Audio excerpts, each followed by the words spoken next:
जय हिंद दोस्तों। इस वीडियो में हम लोग दो पॉइंट पे बेसिकली डिस्कस करेंगे। 66 बीपीएससी का फाइनल रिजल्ट कब तक आएगा, क्योंकि इंटरव्यू समाप्त हो चुका है, और साथ ही साथ 66 बीपीएससी में एक पद सिक्योर करने के लिए कितना मार्क्स चाहिए। दूसरा टॉपिक हम लोग डिस्कस करेंगे कि 67 बीपीएससी या 68 बीपीएससी में एसडीएम पद की प्राप्ति के लिए कितना मार्क्स चाहिए या एसडीएम बनने के लिए कितना मार्क्स चाहिए, क्योंकि 66 में एसडीएम का पोस्ट नहीं है, 67 में एसडीएम का पोस्ट है और 68 में भी एसडीएम की पोस्ट आएगी। तो ऐसी स्थिति में 67 की जो तैयारी कर रहे हैं या 68 की जो तैयारी कर रहे हैं उन्हें एसडीएम बनने के लिए कितना मार्क्स चाहिए, इसी दोनों टॉपिक पे हम लोग डिस्कस करेंगे। तो सबसे पहले हम लोग डिस्कस करते हैं कि 66 बीपीएससी का इंटरव्यू खत्म हो चुका है, इसका रिजल्ट कब तक आएगा।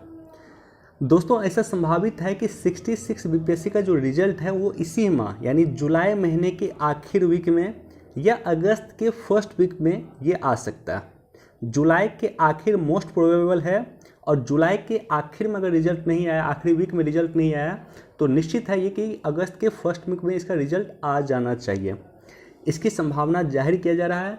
कुछ विश्वसनीय सूत्र भी इसकी चर्चा कर रहे हैं और हम लोगों ने भी पता किया है आयोग से। बेसिकली 66 बीपीएससी में क्वालिफाई करने के लिए कितना मार्क्स चाहिए, तो इसका हम लोग साइंटिफिक विश्लेषण करेंगे। और साइंटिफिक विश्लेषण जब किया जाता है तो प्रीवियस ईयर के आधार पे किया जाता है। हम लोग यहाँ पे 65 बीपीएससी के मार्क्स को देखेंगे और साथ ही साथ 64 बीपीएससी के मार्क्स को देखेंगे। इन्हों दोनों को आधार मानते हुए हम लोग डिस्कस करेंगे कि आखिर 66 में कितना मार्क्स लाया जाए कि आप क्वालिफाई कर जाएं, एटलीस्ट आपको एक पद मिल जाए।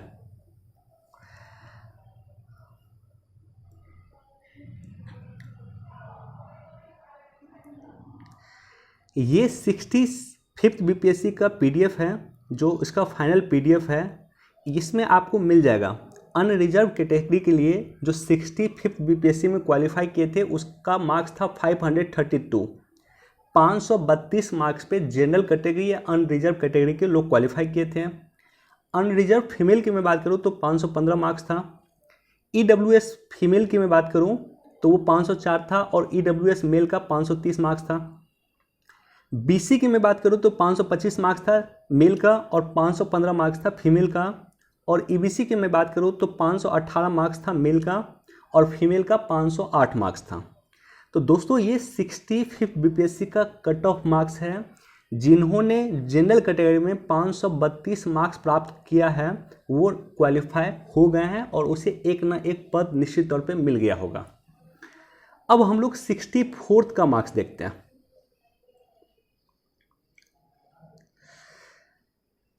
ये 64 का मार्क्स है।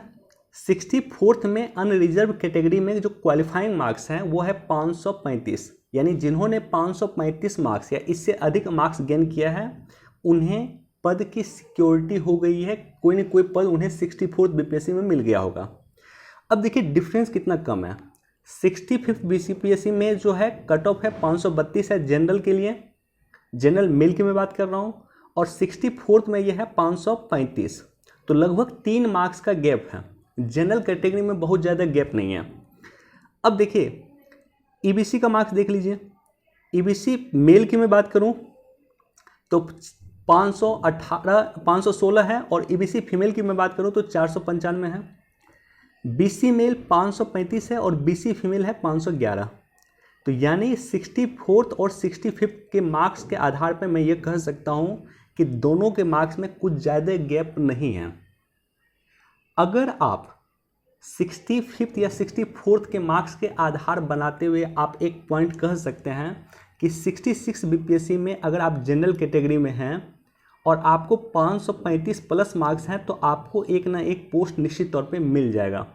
मुझे नहीं लग रहा कटअप कुछ ज़्यादा चेंज होगा, क्योंकि 64 में जो कटअप था उससे 3 मार्क्स कम 65 का कटअप गया था और 66 का कटअप भी इसी आसपास रहेगा।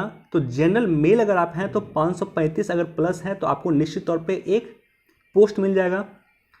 इसी तरह से जनरल अगर फीमेल आप हैं तो 515 प्लस मान कर रखिए कि 515 प्लस अगर आपको है तो एक ना एक पोस्ट आपको मिल जाएगा। ईबीसी में अगर आप हैं मेल है तो 518 प्लस रखिए, अगर आप हैं 518 प्लस तो कोई ना कोई पोस्ट मिल जाएगा। और ईबीसी फीमेल की मैं बात करूं तो लगभग 500 प्लस मार्क्स रखिए कि 500 प्लस मार्क्स आपको है तो कोई ना कोई पोस्ट मिल जाएगा। इसी तरह से बीसी की मैं बात करूं, देखिए बीसी का कटअप और जनरल का कटअप दोनों सेम है, तो बीसी अगर आप हैं तो 535 प्लस ही रखिए कि अगर आप 535 प्लस हैं तभी आपको कोई ना कोई पोस्ट मिलेगा। और बीसी फीमेल अगर आप हैं तो ये मान के चलिए कि 511 या 515 के आसपास अगर आपको मार्क्स है तब आपको कोई ना कोई पोस्ट मिल जाएगा। तो इसी आधार पे 64th और 65th के मार्क्स के आधार पर मैंने आपके साथ चर्चा किया कि जनरल कैटेगरी का कटअप 535 के आसपास रहेगा या 535 प्लस आपको है तो निश्चित तौर पे आपको कोई ना कोई पोस्ट 66 बीपीएससी में मिल जाएगा। अब आते हैं हम लोग दूसरे भाग पे, और दूसरा भाग ये है कि क्या एसडीएम पोस्ट के लिए कितना मार्क्स चाहिए। बीपीएससी में जो एग्ज़ाम होता है वो टोटल 4 एग्ज़ाम होता है। एक तो हिंदी का एग्ज़ाम होता है जो 100 मार्क्स का होता है, और हिंदी का क्वालिफाइंग होता है, इसमें बस आपको 30 मार्क्स लाना होता है। हिंदी का मार्क्स काउंट नहीं होता है, लेकिन अगर आप हिंदी में फेल किए तो अन्य आपके सब्जेक्ट का मार्क्स इवेल्युएट नहीं हो पाएगा। दूसरा है GS1 जो 300 मार्क्स का होता है, GS2 ये भी 300 मार्क्स का होता है, और ऑप्शनल भी 300 मार्क्स का होता है। तो इस तरह से आपके टोटल जो सब्जेक्टिव एग्जाम होते हैं, मेंस का एग्जाम होता है वो 900 मार्क्स का होता है, और इंटरव्यू आपका 120 मार्क्स का होता है। तो टोटल आपका जो फाइनल सिलेक्शन होता है वो होता है 1020 मार्क्स के आधार पे। अब मैं 65 बीपीएससी के जो टॉपर थे गौरव सिंह, उनके मार्क्स का एनालिसिस करता हूं और उसी आधार पे हम लोग डिस्कस करेंगे कि एसडीएम बनने के लिए कितना मार्क्स चाहिए। अब देखिए इसे जनरल हिंदी में इनको 60 मार्क्स आया, तो ये बस क्वालिफाइंग है, इसका मार्क्स काउंट नहीं होता। GS1 में इन्होंने 191 प्राप्त किया है, 300 में अच्छा मार्क्स प्राप्त किया है। GS2 में 163 प्राप्त किया, ये भी अच्छा मार्क्स है।